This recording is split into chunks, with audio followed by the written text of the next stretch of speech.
নমস্কার, নিউজ 18 ডিজিটালে এই মুহূর্তে গ্যাস সংকটের মধ্যপ্রাচ্যের যুদ্ধের প্রভাব সরাসরি কলকাতার অটোর প্রভাবে অটো চালকদের উপর পড়েছে এবং সেই ছবি দেখাবো।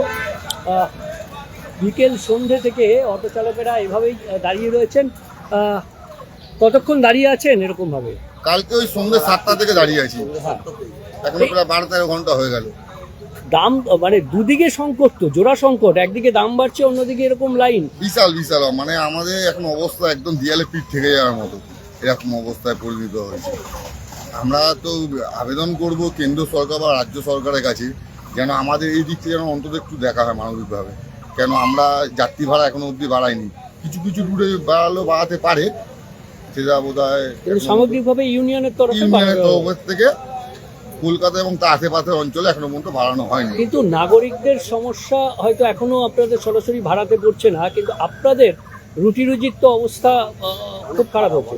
প্রচন্ড পরিমাণে খারাপ। কেন আপনি যদি হিসাব করেন, মোটামুটি হাফ বেলাতেই লাইন দিতে, আমাদের গ্যাসের লাইন দিতেই চলে যাচ্ছে গ্যাসটা ভরতে গেলে, প্লাস যে বাচ্চিটা মালিককে দিতে হয় সেই বাচ্চিদের জন্য একটা টাকা তুলতে হচ্ছে। যাদের নিজের অটো নেই তাদের আরো সমস্যা। আর বেসিক্যালি নিজের অটো তো কমই থাকে, সবাই মালিকের ভাড়া অটোই চালায়।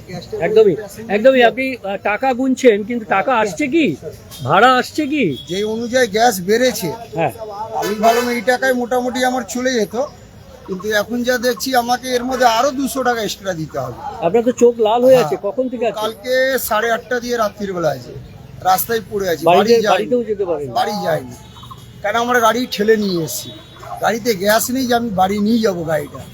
এই পড়ে পড়ে আজকে এই সমস্যায় দেখছি রাতারাতি এত টাকা বেড়ে গেছে গ্যাসের টাকা। তো মাইনা যে কালে আমার কাছে 300 টাকা ছিল, ওটা আমি গ্যাস ভরে নিচ্ছি, আজকে আর বাড়িতে টাকা নিয়ে যাব না। আগামী 2 দিন চালিয়ে যদি 2 টাকা হয় তাহলে বাড়িতে নিয়ে যাবো। সংসার চলবে কিভাবে এইভাবে? কিছু করার নেই, এখন কিছু করতে পারবো না, আমার হাতে তো কিছু করার নেই।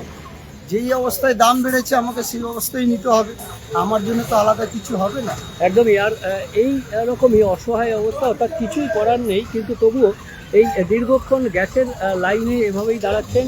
ইতিমধ্যেই গ্যাস দেওয়া শুরু হয়েছে অটো এলপিজি, এবং সেই অটো এলপিজির আজকের যা দাম, সেই দামের বোর্ডটা আপনাদের দেখাবো।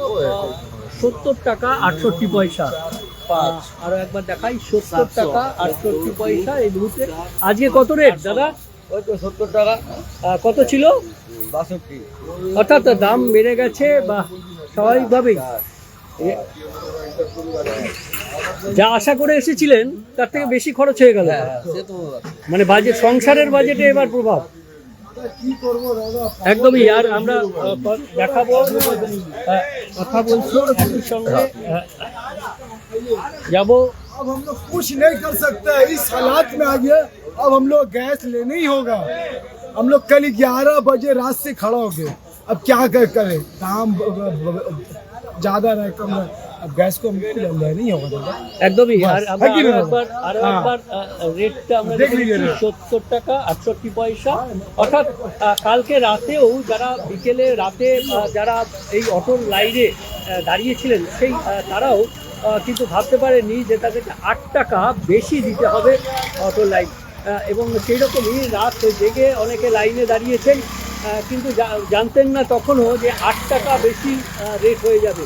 আর একইভাবে শুধুমাত্র এই 8 টাকা এই দিন বাড়লো এমন নয়, 57 টাকা 68 পয়সা ছিল, সেখান থেকে 62 টাকা। এবং আজ একেবারে দীর্ঘ লাইন, আর এই লাইনে যারা আছেন তাদেরকে সকলকেই এই 70 টাকা 68 পয়সা। একদিকে ভাড়া বাড়ছে, অন্যদিকে হাফ বেলা চলে যাচ্ছে এই গ্যাস নিতে। কাজেই কতক্ষণ ভাড়া তুলবেন, কখন অটো চালাবেন, আর কখন সংসার চালাবেন, এই নিয়েই বিপাকে পড়েছেন অটো চালকেরা। যারা রয়েছেন এখনও এই অটো নিয়ে, অর্থাৎ ঈদের বাজারে 8 টাকা বেড়ে যাওয়ায় স্বাভাবিকভাবেই একটা সংকটে পড়েছেন অটো চালকেরা। আমি বিশ্বজিৎ ছিলাম আপনাদের সঙ্গে। আপনারা দেখছেন নিউজ 18 ডিজিটাল, সব খবর সঠিকভাবে সবার আগে। ধন্যবাদ।